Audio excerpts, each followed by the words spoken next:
about this award, and how do you possibly measure on this great team the value of some of the great individual years that our guys had. As a staff, we talked about John Shire, and we talked about how he became by far the best point guard in the country. His performance and efficiency only overshadowed by his courage and competitiveness. And then we talked about Nolan Smith, and we talked about his staggering improvement from one year to the next, and how when we always seemed to need a bucket, he came through for us. And then as a staff, we talked about Kyle Singler, who was MVP of the ACC tournament and was the most outstanding player of the NCAA Final Four.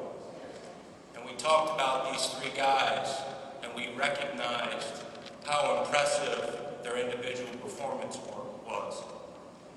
And then we talked about Lance Thomas, whose impact on our team was not measured in his statistics, how his selfless service and endless energy fed all of us each day in practice and every time we stepped on the court.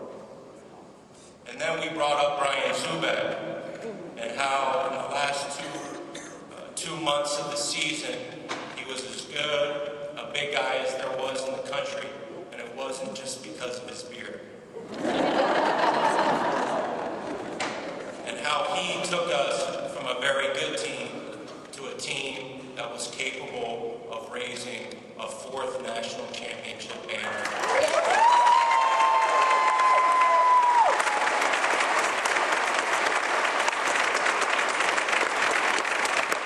Talked about each one of these guys, and we marveled about how good they were individually and what an example they set for our underclassmen who will be the future leaders and MVPs of championship Duke teams. And at the end of the day, we realized that as good as they were individually and as impressive as they were with their accomplishments individually, they were better together.